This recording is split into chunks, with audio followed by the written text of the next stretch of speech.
प्राचीन भारतातील एक आंतरराष्ट्रीय व्यापारी केंद्र, बंदर आणि बौद्ध स्तूप म्हणजे सोपारा. सोपारा म्हणजे मुंबई उपनगराचे एकदम जवळ असले नालासोपारा हे ठिकाण. पूर्वी सोपाराला सुत्रापन या नावाने सुद्धा ओळखले जायचे. भारताच्या पश्चिम किनारपट्टीपासून नजदीक असलेले वैतरणा आणि उल्हास नदीच्या एकदम मधोमध असलेले हे ठिकाण आहे. नमस्कार मित्रांनो, मी रोशन आणि सगळ्यांचं आपल्या चॅनलवरती स्वागत आहे. मित्रांनो, आपण या ब्लॉगमध्ये आज सोपारा स्तूपाबद्दल माहिती घेणार आहोत. त्यासोबतच आपण आजूबाजूचा परिसर काय आणि सोपारा स्तूपाचे इतिहास आणि सध्याची परिस्थिती काय आहे ते आपण या ब्लॉगमध्ये जाणणार आहोत. हे व्हिडिओ शेवटपर्यंत नक्की बघा.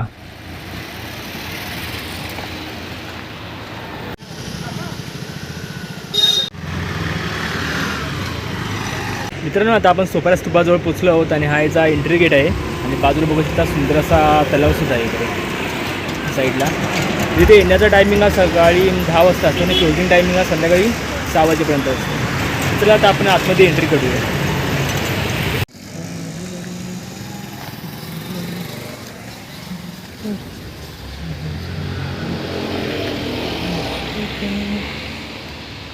तुम्ही माझ्या मागे पाहू शकता उंच अशी ताडाची झाडं आहेत आणि काही आंब्याची सुद्धा झाडं आहेत आणि मागे बॅकग्राऊंडला पाहू शकता की सुंदर असा परिसर वाटतोय ना.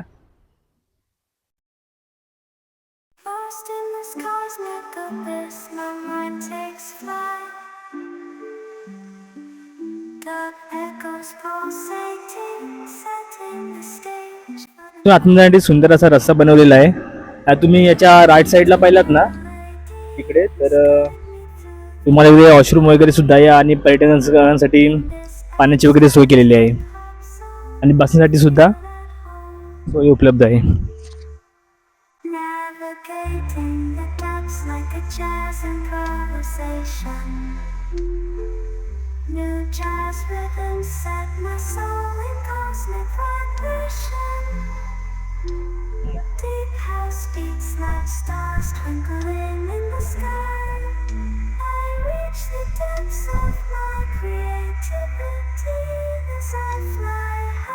मित्रांनो, माझ्या मागे जो स्तूप पाहत आहे तो सोपारा स्तूप आहे आणि आपण सोपारा स्तूपाजवळ पोहोचलो आहोत.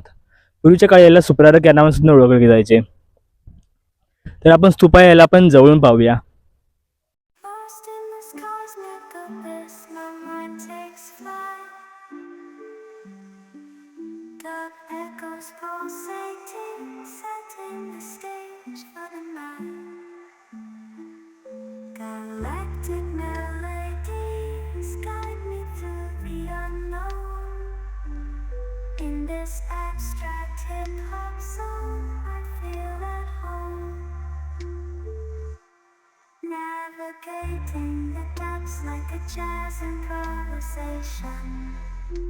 मित्रांनो, सोपारा स्तूपाचा इतिहास 2500 वर्षापूर्वीचा आहे आणि माझ्या मागे जे तुम्ही हा विटा बघतोय, म्हणजे मी ज्या विटांना हात लावतोय त्या विटा प्राचीन विटा आहेत.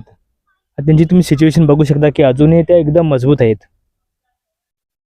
आणि ज्या खाली लावल्यात ना विटा आजूबाजूला आहेत त्या काही नवीन म्हणजे आता सध्या लावलेल्या विटा आहेत. त्यांची आता त्या जुन्या 2500 वर्षापूर्वीच्या विटांची तुम्ही सिच्युएशन बघू शकता. मित्रांनो, या स्तूपाचा गोलाकार आकार हा 82 मीटर वर्ग इतका आहे आणि या स्तूपाचं मेन वैशिष्ट्य म्हणजे हा त्या काळी पूर्ण भक्ते यांनी चंदनाच्या लाकडापासून बनवला. प्राचीन काळी नालासोपारा हे व्यापाराचे केंद्र होते आणि पूर्ण भक्ते एक व्यापारी होते. तेच व्यापाराच्या दृष्टीने ते उत्तर प्रदेशला गेले होते. तिकडे त्यांची आणि गौतम बुद्धांची भेट झाली. त्यांनी श्रावस्ती येथे भगवान गौतम बुद्धांचे शिष्यत्व स्वीकारले. पूर्ण भगवान गौतम बुद्धांचा शिष्य बनला होता. त्याने आपल्या राहत्या गावी म्हणजे सोपारा येथे बुद्धांच्या स्मरणार्थ एक भव्य विहार आणि स्तूप बांधला. असे मानले जाते की या स्तूपाच्या उद्घाटनासाठी स्वतः भगवान गौतम बुद्ध आपल्या 500 शिष्यांसह येथे आले होते आणि सोपारा येथे 7 दिवस राहिले होते. यामुळे या ठिकाणाला भगवान गौतम बुद्धांचा पदस्पर्श लाभलेले महाराष्ट्रातले एकमेव ठिकाण असे मानले जाते.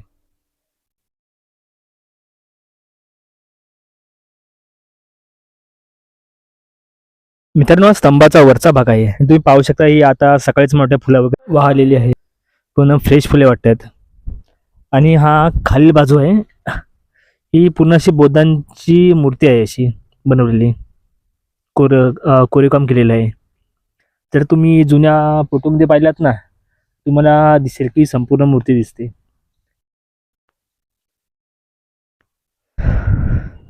आणि तुम्ही पाहू शकता की याच्या लेफ्ट साईडला आहेत ना त्या चिता आहेत.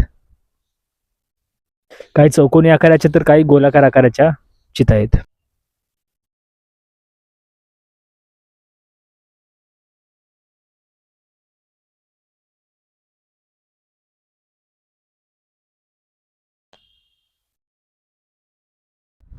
हा स्तूप अनेक वर्ष मागच्या ठिकाणी काढला गेला होता. 1882 मध्ये प्रसिद्ध पुरातत्वशास्त्रज्ञ भगवान इंद्राजी यांनी ते उत्खनन केले. या उत्खननात त्यांना एक दगडी पेटी जे स्टोन कॉफर सापडली. त्यामध्ये तांबे, चांदी, दगड, स्फटिक आणि सोन्याचे एकांत एक अशा लहान पेट्या होत्या.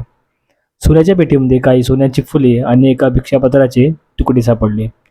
तसेच 8व्या व 9व्या शतकातील मैत्रेय बुद्धांच्या प्राच्या मूर्ती सापडल्या आहेत. एवढेच नाही तर भारतरत्न डॉक्टर बाबासाहेब आंबेडकर यांनी देखील या स्तूपाला भेट दिली होती. त्यांनी 1955 साली या जागेवर बुद्ध पौर्णिमा साजरी केली होती. सम्राट अशोकाने इसवी सन पूर्व 3ऱ्या शतकामध्ये बौद्ध धर्माच्या प्रचारासाठी जोरदार प्रयत्न केले होते. त्याचे पुरावे म्हणून येथे सम्राट अशोकाचे शिलालेख सापडले आहेत.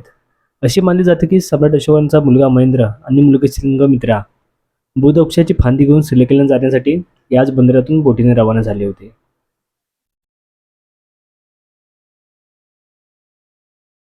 ते सकाळी जसं फुले वगैरे वाहिले तसे वाटतंय, कारण ते बुद्ध अनुयायी येतात आणि ते फुले वगैरे वाहतात. तर तुम्ही याच्या राईट साईडला पाहिलात ना तर भगवान बुद्धांची तथागत मूर्ती आहे आणि याच्या आतमध्ये तुम्ही पाहिलात तर एकदम सुंदर अशी कोरलेली बुद्धांची मूर्ती आहे. आणि याच्या जी राईट साईडला जे आहे ते भिक्षापत्र आहे आणि जे तुम्ही लेफ्ट साईडला बघताय ते नवीन मूर्ती बसवली आहे असे मला वाटते.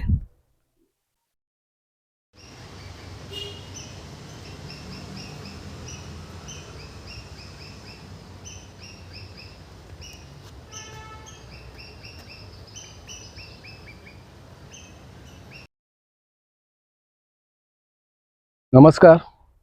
जय भीम. जय महाराष्ट्र आणि जय भारत. इथे जे काय आज चाललंय, ज्या काय घटना तुम्ही इथे येऊन बघता, आपल्याला खूप बरं वाटतं की अरे हा आपल्या धर्माचं काहीतरी आहे. जसे पॅगोड्याला आपण बघतो तसंच असंच काहीतरी येतो आणि बघतो, मजा करतो, एक रील करतो मग आणि एखादी फिल्मची शूटिंग पण करतो. पण इतकं इतकं इझिली आपण घेतोय आपल्या आपल्या वास्तूंना, त्याचं मला खूप वाईट वाटतं. कारण खरंच इतक्या इझिली घेण्यासारख्या वास्तू आहेत का ह्या? आता ह्या पुऱ्या विश्वामध्ये, ह्या पुऱ्या आकाशामध्ये 31 लोक आहेत. तथागत शोधून काढतात. प्रत्येक जण जन्मतो मरतो, परत जन्मतो मरतो, जन्मतो मरतो, जन्मतो मरतो. ह्याला काय बोलतात? 31 लोक. आता 31 लोक म्हणजे काय आहे? तर पहिला 4 दुर्गतीचे लोक, प्रेत, तिर्यक, निर्यक, असुर. एक मनुष्यलोक ज्या पृथ्वीवर आपण राहतो, भूमध्य देवता, आकाशन देवता. 4 देशातले 4 महाराजा, 6 देवलोक. इथपर्यंत वासना करतात लोक, स्त्री आणि पुरुष. त्याच्यानंतर 16 रूप ब्रह्मलोक आणि 4 अरूप ब्रह्मलोक जिथे शरीर नसतं. असा एक झाला 31 लोक. असे 31 लोक 31 लोक 31 लोक ह्या आकाशामध्ये किती आहेत माहितीये का? 10,000 ब्रह्मांड आहेत. आणि ह्या ब्रह्मांडामध्ये माणूस पुण्य करतो, पाप करतो, त्या पद्धतीने जन्माला येतो कर्मानुसार. आता मला एक सांगा, बुद्धांनी कसा शोध काढला ह्याचा? ज्या पिंपळाखाली, बोधी वृक्षाखाली जेव्हा ते ध्यान करायला बसले होते तेव्हा त्यांनी हा शोध काढला, अनुलोम प्रतीत समुत्पाद. मग काय आहे अनुलोम? अविद्या पश्चाय संगारा, संगारा पश्चाय विज्ञान, विज्ञान पश्चाय नामरूप, नामरूप पश्चाय शाळायतन, शाळायत पश्चाय पस्स, पस्स पश्चाय वेदना, वेदना पश्चाय तन्हा, तन्हा पश्चाय उपादान, उपादान पश्चाय भव, भव पश्चाय जाती, जाती पश्चाय जरा मरण शोक परिदेव दुःख दोमनस उपायासा संभवती. म्हणजे माणूस जन्म घेतो, मरतो, कधी देवता होतो, कधी ब्रह्मा होतो, कधी ईश्वर होतो, कधी परत नरकात प्रेत लोक होतो, कधी मनुष्यात येतो, कीट पतंग होतो. ह्याला बोलतो 31 लोक. हे 31 लोक कुठे असतात? आकाशामध्ये. आकाश अनंत आहे, त्याच्यामध्ये असतात. असे किती आहेत? 10,000. मग बुद्ध बोलला, मग ह्या पुनर्जन्मापासून, ह्या दुःखापासून मुक्त होण्यासाठी मला काय करावं लागेल? काय करावं लागेल? प्रतित्त समुत्पाद मधला प्रतिलोम शोधून काढावा लागेल. मग बुद्धांनी काय केलं? निर्वाण प्राप्त केलं. मग प्रतित्त समुत्पाद काय? काय नामरूपाच्या पलीकडचं, हे नामरूपामधले आपण. आता नामरूपाच्या पलीकडे काय सप्तबोध्यांग, ते कसं प्राप्त होतं, तर ते अशा पद्धतीने प्राप्त होतं. अविद्या तेव असेच विराग निरोध, संगार निरोध, विज्ञान निरोध, नामरूप निरोध, शाळायतन निरोध, पस्स निरोध, वेदना निरोध, तन्हा निरोध, उपादान निरोध, भव निरोध, जाती निरोध, जरा मरण शोक परिदेव दुःख दो मनस्स उपायसा निरुज्जंती एवं तस्स केवलस्स दुःखंदस्स निरोध होंती, म्हणजे परत जन्म नाही. मग सप्तबोध्यांग तयार होतात. सती संबोध्यांग तेव्हा निर्वाण प्राप्त होतं. धम्म विचयन, वीर्य संबोध्यांग, पीती संबोध्यांग, प्रशब्दी संबोध्यांग आणि समाधी संबोध्यांग आणि लास्टला उपेक्षा संबोध्यांग. ह्या अंगानी, ह्या निर्वाणाच्या अंगानी, ह्या सत्वाच्या अंगानी आपल्याला निर्वाण प्राप्त आणि जिवंत असताना निर्वाण आपण उपभोगू शकतो.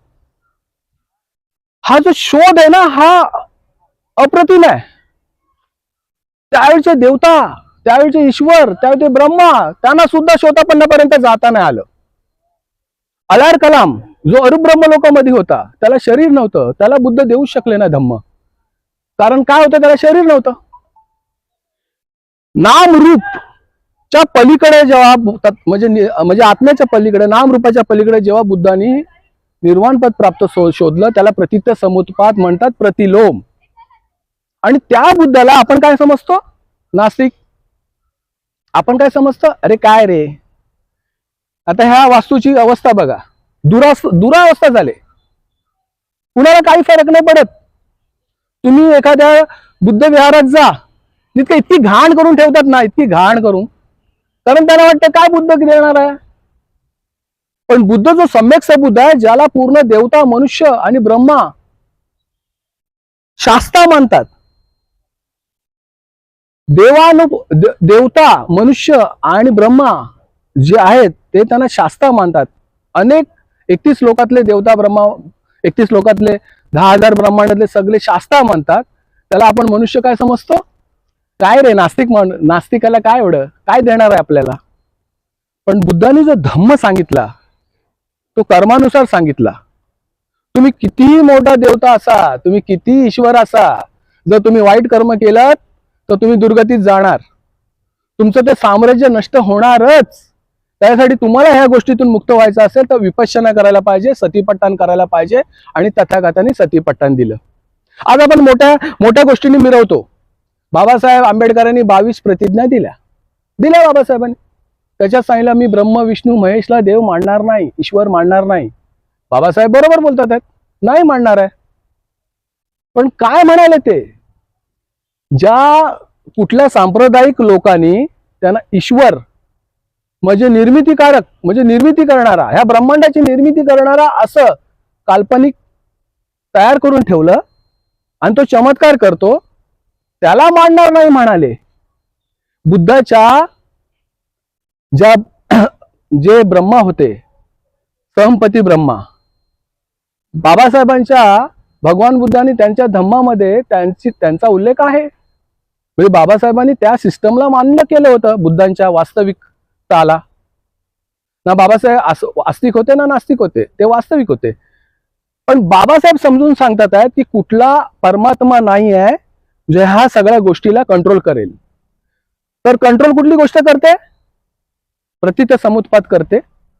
जे वैज्ञानिक जे नियम आहेत निसर्गाचे, त्याच्यानुसार सगळं चालतं.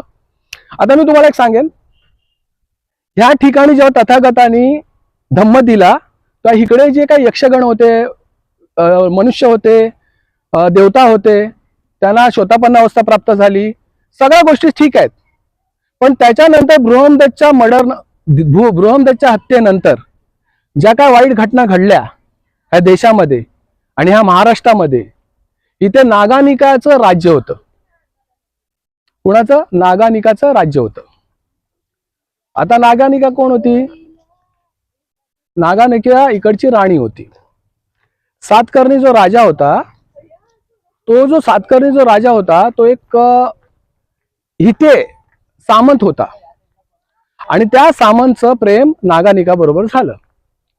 आता नागानिका आणि सातकर्णी यांचं प्रेम झाल्यामुळं लग्नात रूपांतर झालं, चांगली गोष्ट झाली. पण त्यानंतर जेव्हा बृहंदत्तची हत्या झाली तेव्हा कण्वाला इथं पाठवलं आणि सांगितलं गेलं की तुम्ही एक काम करा, जो मनुवादी जो ब्राह्मणवाद इथं पसरवायचा आहे, कट्टरवाद आहे तो पसरवायचा आहे. आणि त्याच्या विरोधात नागानिका लढाई केली. आणि नागानिकेची आणि इकडच्या विरोधकांची, मनुवादी लोकांची लढाई झाली. आणि बुद्धाला जे मानत होते त्यांची लढाई झाली. ह्या लढाईमध्ये नागानिकाची हार झाली. आणि जे बुद्धाला खरंच समतावादी बुद्धाला जे मानत होते त्यांनी नंतर सलेंडर केलंच नाही, अन्याय सहन केला. त्यांच्या गांडीवर झाडू बांधली गेली, गळ्यात मडकं बांधलं गेलं आणि त्यांना महाहार म्हणून नाव दिलं गेलं. त्यांना गावाच्या बाहेर हाकललं गेलं. त्यांना खूप काय सांगितलं गेलं की तुम्ही परत मानता का आमचा मनुवाद, तर आम्ही तुम्हाला क्षत्रिय आणि ब्राह्मण करू. पण त्यांनी अजिबात मानलं नाही, ब्राह्मण असताना सुद्धा, क्षत्रिय असताना सुद्धा, वैश्य असताना सुद्धा. कारण ते फक्त बुद्धाला मानत होते आणि समतावादी मानवता मानत होते. मग ते न मानल्यामुळं त्यांच्यावरती खूप काही अशा गोष्टी, म्हणजे बंधनकारक अशा गोष्टी लादल्या. आणि अशा गोष्टी काय, शिक्षण न घेणं, न वाचणं, गुलामी करणं, अन्न न खाणं, म्हणून ते ढोरांची मांस खाऊ लागले, ढोरांचे कुजलेलं अन्न खाऊ लागले. आणि हळूहळू ते आपले इतिहास विसरले. आणि महार म्हणून ही संकल्पना महाराष्ट्रामध्ये चांगली फळली फुलली आणि त्यांच्याकडे वाईट नजरेने लोक बघू लागले. आणि ती पेशवाई येईपर्यंत, बाबासाहेब आंबेडकरांनी संविधान देईपर्यंत त्यांचे हे हाल झाले. पण आज आपण जे काय बघतोय, आता ह्या ज्या काय वास्तू तुम्हाला आता दिसतात आहेत, ह्या वास्तू आपल्याला जपल्या पाहिजे. कारण आपलं पावित्र्यता, आपली शुद्धता ही आपल्या आचरणावर आहे. आज मी तुम्हाला जर का सांगितलं तर तुम्ही आश्चर्य कराल की जर का एवढं सगळं जर का पावित्र्यता आहे तर मग अशी वास्तू खराब का झाली, अशी वास्तू बर्बाद का झाली. तर ही वास्तू बर्बाद व्हायचं कारण काय? ही वास्तू बर्बाद व्हायचं कारण आहे एकच, आणि ते कारण आहे, आणि ते फक्त आपलं शील, समाधी, प्रज्ञा, आपला सदाचार. आपण शील किती मजबूत आहे आपलं त्याच्यावरती आधारित असतं. आणि जर का आपल्या लोकांचं शील जर मजबूत नसेल तर त्यांना समाधी नाही मिळणार, समाधी नाही मिळणार तर त्यांना प्रज्ञा मिळणार नाही. आणि प्रज्ञा न मिळाल्यामुळं आपली दुर्गती होणार. जय भीम, जय महाराष्ट्र. खूप खूप धन्यवाद, तुम्ही खूप सुंदर माहिती दिली. मित्रांनो, या स्तूपाबद्दलची माहिती तुमच्यापर्यंत पोहोचवण्याचा मी प्रयत्न केला आहे. जर तुम्हाला माहिती आवडली असेल तर कमेंट्समध्ये नक्की सांगा. आणि व्हिडिओ आवडला असेल तर लाईक, शेअर आणि सबस्क्राईब करायला अजिबात विसरू नका. धन्यवाद.